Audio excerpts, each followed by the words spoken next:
오늘 이 새벽 자리에 나오신 모든 분들에게 주님의 은혜와 사랑이 가득하기를 기도합니다. 오늘날 아마 많은 사람들에게 시편 말씀 중에 제일 유명한 구절이 무엇이냐라고 묻는다면 마음속에 제일 먼저 떠오르는 구절들이 이 시편 23편의 말씀일 겁니다.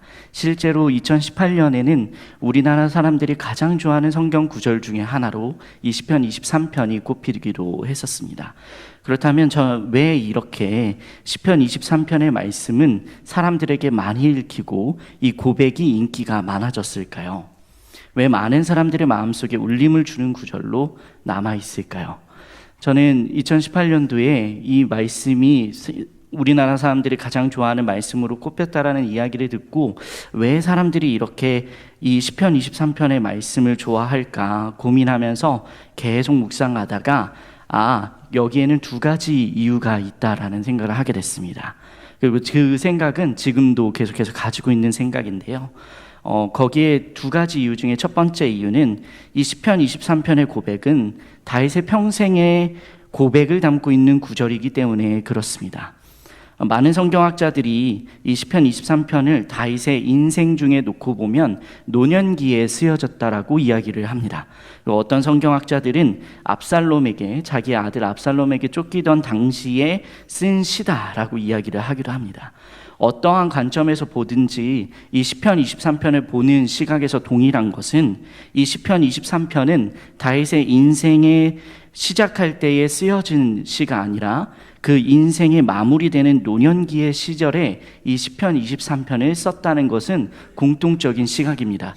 그러니까 이 시편 23편은 다윗이 자신의 인생을 돌아보며 하나님을 내가 무엇이라고 고백할까라고 할 때에 여호와는 나의 목자시니라는 고백으로 이 시를 썼다라고 하는 것이죠.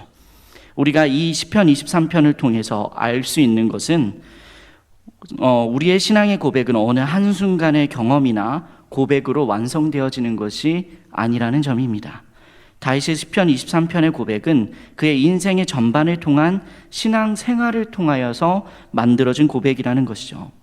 여러분, 한순간의 고통으로 인하여 나의 인생의 전반을 평가할 수 없고 햇빛과 같은 은혜의 순간으로 나의 신앙의 모든 부분을 평가할 수 없습니다. 지금 나에게 주어지는 어려움 때문에 나의 인생은 이렇게 좌절과 절망으로 끝나겠구나 이야기할 수 없고 한순간에 주어지는 은혜 때문에 나의 인생은 이렇게 평생 쭉 가리라고 이야기할 수 있는 사람이 없다는 것이죠. 우리의 신앙의 고백은 우리 인생의 전반의 삶을 통하여 다듬어지고 만들어지는 것입니다. 왜 그렇게 될까요? 이유가 굉장히 단순합니다. 우리는 우리의 인생의 장래일을 알 수 없고 하나님의 큰 뜻을 한 번에 이해할 수 없기 때문에 그렇죠. 그래서 우리는 반드시 한 걸음 한 걸음 매일매일 하나님과 함께 걸어가면서 그분의 뜻을 구하고 하나님이 어떤 분이신지를 알고 하나님은 내 삶에 어떤 분이신구나 고백하며 살아가는 방법밖에는 없습니다. 전도서 7장 14절에 보면 이렇게 나와 있습니다. 제가 참 좋아하는 말씀인데 이렇게 나와 있는데요. 형통한 날에는 기뻐하고 공고한 날에는 생각하라. 하나님이 이 두 가지를 병행하게 하사 사람으로 그 장래일을 능히 헤아려 알지 못하게 하셨느니라 라고 고백되어 있고요. 잠언 30장 8절에서 9절 아굴이라고 하는 사람의 기도가 실려 있는데 그 사람은 이렇게 기도했습니다. 곧 헛된 것과 거짓말을 내게서 멀리 하옵시며 나를 가난하게도 마옵시고 부하게도 마옵시고 오직 필요한 양식으로 나를 먹이옵소서. 혹 내가 배불러서 하나님을 모른다 여호와가 누구냐 할까 하오며 혹 내가 가난하여 도둑질하고 내 하나님의 이름을 욕되게 할까 두려워함이니이다. 우리의 인생을 어떻게 살아야 할까라는 질문을 놓고 봤을 때 사랑하는 여러분, 우리의 평생의 삶으로 하나님을 주라 고백하고 하나님께 영광 올려드릴 수 있는 저와 여러분이 되기를 소망합니다. 그러기 위해서는 우리는 반드시 가져야 되는 위치가 있는데, 가져야 되는 마음이 있는데 그것은 무엇이냐면 지금의 인생으로 내 인생의 가치를 속단하지 않는 거예요. 내가 지금 보내고 있는 자리나 상황과 환경 때문에 나는 이러한 신앙을 보내고 있다라고 속단해서 이야기하지 않는다는 거예요. 여러분, 혹여 지금 사망의 음침한 골짜기를 거니시는 분이 계시다면 기뻐하시기 바랍니다. 사망의 음침한 골짜기에서 건져내시는 하나님으로 인하여 은혜로우신 하나님을 노래하게 될 겁니다. 푸른 골짜기에서 평안한 인생을 살고 계신 분이 있으시다면 그것 때문에 자만하고 나는 이렇게 하나님께 사랑받는다라고 이야기하기보다는 나를 겸손케 하시는 하나님을 날마다 바라보며 겸손히 하나님의 선하심을 노래하는 삶을 사시기 바랍니다. 여러분의 인생을 통하여서 하나님의 평안함을 기대하는 자들이 일어나게 될 줄로 믿습니다. 우리의 신앙의 고백은 우리의 삶을 통하여 맺어지게 돼 있어요. 우리의 삶의 고백의 열매는 반드시 우리의 삶을 통하여 증명되게 돼 있습니다. 매일의 삶을 통해 하나님을 고백하고 내 인생을 돌아보게 되는 마지막 순간에 오늘날의 다윗처럼 내 평생의 삶을 표현하는 신앙의 고백을 담아낼 수 있는 멋진 인생이 되기를 소망합니다. 저희 청년들과 제가 최근에 이 성경 인물들을 한 명씩 보는 시간을 가지고 있어요. 아브라함부터 쭉 하면서 이제 요셉이 끝났는데 저희가 요셉을 한 주 나누면서 요셉의 인생을 어떻게 봐야 할까라고 하다가 요셉의 인생을 관통하는 한 가지의 단어가 있다면 형통이라는 단어가 그 인생을 관통한다라고 이야기했습니다. 그런데 여러분 생각해 보세요. 요셉의 인생에서 형통하였다라고 말할 수 있는 시간이 얼마나 되었을까요?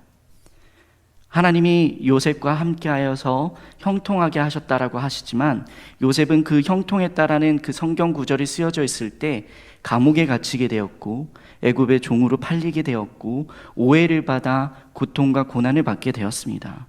그런데 그렇게 계속해서 실패하는 인생 가운데서도 하나님이 보시기에 그와 함께 하시기 때문에 그에게 형통함이 끊이지 않았다라고 이야기를 하는 거죠.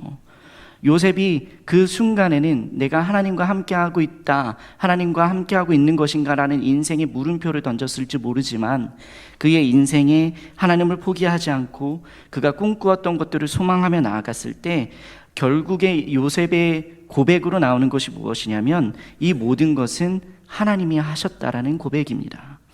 애굽의 종으로 팔려온 것도, 형들에게 미움을 받은 것도, 감옥살이를 하게 된 그 모든 순간도, 그리고 마침내 그 모든 시간을 지내서 총리가 된 것도 하나님의 섭리 안에 있었다는 고백을 하게 된 것이죠. 하나님이 나를 통하여, 나를 이곳에 보내심을 통하여 이스라엘을 구원하게 하셨고 민족을 더욱더 부흥케 하신다라는 하나님에 대한 소망과 고백으로 결국에 그의 고백의 마지막 자락은 이 모든 것을 하나님이 하셨으니 하나님께서 새로운 길을 여실 거라는 고백으로 마치게 되는 겁니다. 우리의 인생에도 어려움을 지날 것 같은 지금의 순간 속에서도 우리가 하나님이 함께 하신다라는 사실을 믿고 나의 인생을 평가하고 끝내는 것이 아니라 요셉과 같이, 다윗과 같이 나의 인생을 하나님이 인도하신다라는 믿음으로 더 큰 믿음을 가지며 살아가는 저와 여러분이 되기를 소망합니다. 여러분, 하나님을 매일 경험하는 자리에 서시기 바랍니다. 매일 나의 하나님이 어떤 분이신지 고민하고 생각하는 신앙을 가졌을 때에 우리에게 더 큰 은혜와 축복이 임하게 될 줄로 믿습니다. 우리의 삶을 하나님께 드리며 나아가기를 소망합니다. 또한 시편 23편이 우리의 신앙에 큰 일름을 주는 두 번째 이유는 이 고백 안에는 다윗의 정직함과 진실함이 담겨 있기 때문에 그렇습니다. 여러분, 오늘 다윗은 시편 23편을 여호와는 나의 목자시니라는 고백으로 시작합니다. 그런데 저는 이 구절을 볼 때마다 이구심이 들어요. 다윗이 정말로 그의 인생의 후반기에 이 고백을 했다고 한다면 왜 그는 여호와는 왕이시니, 여호와는 나의 용사시니라는 고백보다 여호와는 나의 목자시니라는 고백을 사용했을까요? 여기에는 다윗의 정직함이 들어가 있는 것 같습니다. 다윗이 정말로 그의 인생의 후반기에 이 고백을 했다면 그는 그의 인생에서 전반의 많은 인생을 그가 살아내면서 용사로 살았던 시기가 더 길고요, 왕으로서 살았던 시기가 더 길지만 이스라엘의 전성기를 이끌었던 왕으로서의 인생을 살았지만 다윗이 그의 인생의 마지막 부분에 고백한 것은 그의 가장 화려한 순간에 만났던 하나님이 아니라 아무도 그를 바라보지 않고 아무도 그를 인정해 주지 않았던 초라한 목자의 때로 하나님을 고백하고 있는 것이죠. 여러분, 나의 인생의 위치가, 화려함이, 사람들이 보는 시선이 나와 하나님의 관계를 정립해 주는 게 아닙니다. 다윗이 이야기하는 것은 그런 거예요. 하나님과의 관계는 진솔하게 나와 하나님의 일대일적인 관계에서 하나님은 나에게 누구신지 겸손함과 정직함으로 하나님을 바라볼 때 고백할 수 있는 겁니다. 여러분, 다윗에게 목자는 어떤 존재일까요? 우리에게 목자는 어떤 존재죠? 우리가 잘 알듯 목자는 양을 위하여 목숨을 버릴 수 있는 존재입니다. 이것은 성경에서도 너무 잘 나와 있는데 요한복음 10장 11절에 보면 이렇게 나와 있습니다. 나는 선한 목자라. 선한 목자는 양들을 위하여 목숨을 버리거니와.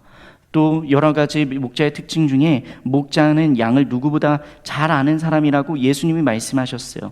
동일한 본문인 10장 14에서 15절에 보면 나는 선한 목자라. 나는 내 양을 알고 양도 나를 아는 것이 아버지께서 나를 아시고 내가 아버지를 아는 것 같으니 나는 양을 위하여 목숨을 버리노라. 이렇게 돼 있어요. 그리고 또 목자는 한 마리의 양도 소중하게 생각하는 사람입니다.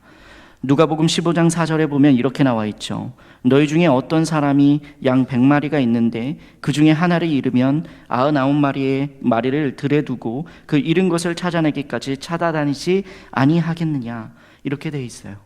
이 모든 특징들을 놓고 보면 목자는 양을 결코 포기하지 않는 사람입니다. 그것이 목자라고 하는 것의 특징이에요. 여러분, 양이 똑똑한 동물일까요? 양은 고집이 센 동물로 유명한 동물입니다. 여러분, 양의 특징 중에 가장 첫 번째로 꼽히는 것이 시력이 안 좋다라는 거예요. 양의 시력은 바로 앞 정도만 볼 수 있는 시력을 가지고 있습니다. 그래서 그런지 보통 가장 앞서가는 양의 뒤를 따라서 모든 행렬이 이동하게 돼 있어요. 그래서 맨 앞에 가는 양이 잘못된 길로 가면 모든 양의 무리가 잘못된 길로 갑니다. 그래서 목자가 길을 잡아주지 않으면 때로는 절벽을 향해 가기도 하고 때로는 낭떠러지를 향해 가면서도 자기들이 틀린 길로 가고 있다는 인식을 하지 못한다고 하죠. 양의 인생에서는 반드시 길잡이가 필요합니다. 또 양은요, 넘어지면 스스로 일어날 수 없는 동물이에요. 정말 발라당 넘어진다라는 것이 딱 양의 특징입니다. 양은 넘어졌을 때 누군가 일으켜주지 않는다면 꼼짝없이 죽음을 맞이할 수밖에 없는 동물이에요. 그래서 똑똑한 늑대는 양을 놀래켜서 양이 뒤로 넘어져서 아무것도 할 수 없을 때 양의 목숨을 노린다고 합니다. 그만큼 양은 놀라기도 많이 놀라고 고집도 센 동물이에요. 얼마나 이게 강한지 중동 지방에서는 고집이 세고 남의 말을 듣지 않는 사람을 양 같은 사람아 라고 한다고 합니다. 그리고 이거는 굉장히 모욕적인 단어라고 해요. 내가 고집이 세고 깨끗하지 않은 사람이라고 이야기하는 거거든요. 다윗은요, 이러한 양의 특징을 누구보다 잘 알고 있었던 사람입니다. 그가 목자로서의 삶을 살면서 직접 경험했기 때문에 그렇죠. 사무엘상 17장 34에서 35절에 보면 사울이 자기의 인생, 사울 앞에서 다윗이 자기가 어떻게 양을 치고 살았는지에 대해서 설명하고 있는데 이렇게 나와 있습니다. 다윗이 사울에게 말하되 주의 종이 아버지의 양을 지킬 때에 사자나 곰이 와서 양떼에서 새끼를 물어가면 내가 따라가서 그것을 치고 그 입에서 새끼를 건져내었고 그것이 일어나 나를 해하고자 하면 내가 그 수염을 잡고 그것을 쳐 죽였나이다 라고 돼 있어요.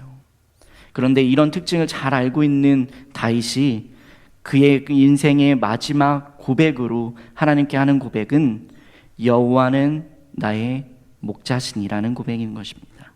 이것은요, 반대로 이야기하면 나는 하나님 없이는 죽을 수밖에 없는 양과 같은 존재입니다라는 걸 명확하게 드러내는 고백인 거예요. 내가 강한 용사이며 위대한 왕이라 할지라도 하나님이 지키시지 않으시면 나는 죽을 수밖에 없다라는 진솔하고 정직한 고백이 바로 이 시편 23편의 고백인 것입니다.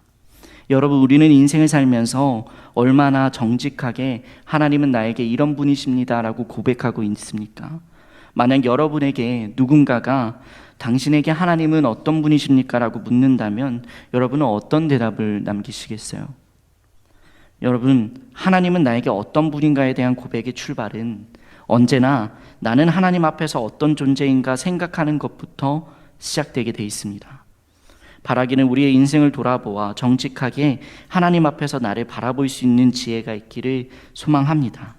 나의 명예와 나의 지혜와 다른 사람들의 시선으로 하나님과 나를 바라보는 게 아니라 하나님과 1대1로 만나는 그 관계 안에서 나는 하나님 앞에서 어떤 존재인지를 바르게 생각할 수 있는 저와 여러분이 되기를 소망합니다. 여러분, 그러려면 어떻게 해야 될까요? 하나님을 경험하는 자리에 서야 합니다. 목자와 양이 매일 붙어 있는 것처럼 우리는 매일 하나님의 역사를 경험하고 하나님의 음성을 듣는 자리에 서야 해요. 맹수의 입에서 양을 구하면서 양을 치는 그 외로운 목자의 자리에서 하나님을 찾으며 하나님을 경험했던 다윗처럼 우리는 우리의 삶의 자리에서 하나님이 내 삶에 어떻게 역사하시는지를 깨달을 수 있어야 합니다.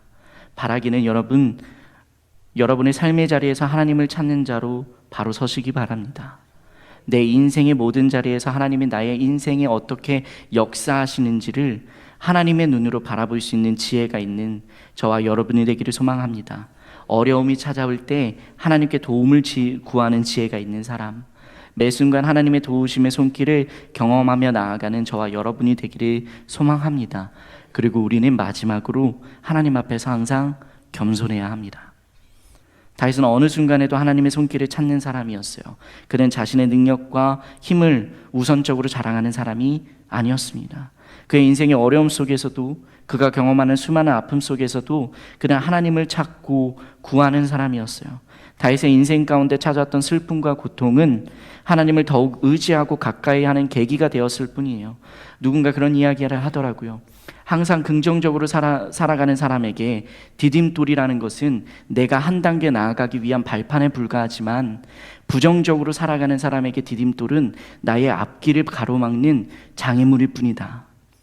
여러분, 우리의 인생 가운데 우리의 신앙의 눈으로 놓고 봤을 때 우리 앞에 있는 신앙이라고 하는, 고백이라고 하는 디딤돌이 어떻게 작용되고 있는지를 보아야 합니다. 시편 119편 71절 그리고 71절부터 74절의 말씀에 다윗은 이렇게 고백해요. 고난당한 것이 내게 유익이라. 이로 말미암아 내가 주의 율례들을 배우게 되었나이다. 주의 입의 법이 내게는 천천 금은보다 좋으니이다. 주의 손이 나를 만들고 세우셨사오니 내가 깨달아 주의 계명들을 배우게 하소서. 주를 경외하는 자들이 나를 보고 기뻐하는 것은 내가 주의 말씀을 바라는 까닭이니이다. 여러분, 우리의 삶에 여러 가지 아픔이 있겠지만, 우리의 삶 가운데 오늘 다윗이 고백하는 것처럼 사망의 음침한 골짜기를 거니는 그 순간에도 있겠지만, 그 삶의 순간에서도 믿음을 가진 사람들은 하나님의 뜻을 찾고 구하는 줄로 믿습니다. 우리가 겸손할 때에, 겸손히 하나님께서 내 삶에 어떻게 역사하시는지를 소망하는 마음으로 바라볼 때에, 아, 우리의 인생이 하나님께 붙들려 있는 인생이구나 깨닫는 지혜가 있기를 소망합니다. 내 삶에 찾아오는 모든 부분에서 하나님이 어떻게 역사하시는지 생각하며 내 삶에 하나님의 은혜를 정립해 나가는 저와 여러분이 되기를 소망합니다. 여러분, 우리는 삶으로 하나님을 고백해야 합니다.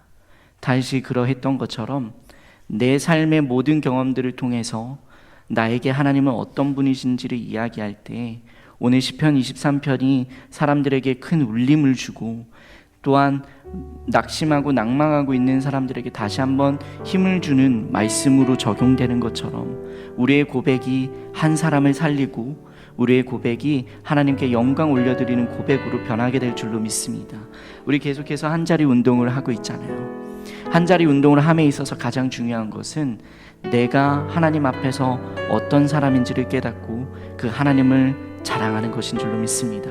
그러기 위해서 우리가 기도의 한자리, 새벽 제단을 쌓는 것이고, 말씀의 한자리, 말씀을 사모하는 자리에 서는 것이고, 그 고백을 가지고 한 영혼을 살리는 그 자리에 서게 되는 줄로 믿습니다. 우리가 하나님을 향한 끝없는 갈망과 고백으로 우리의 삶을 하나님께 올려드릴 수 있는 저와 여러분이 되기를 소망합니다.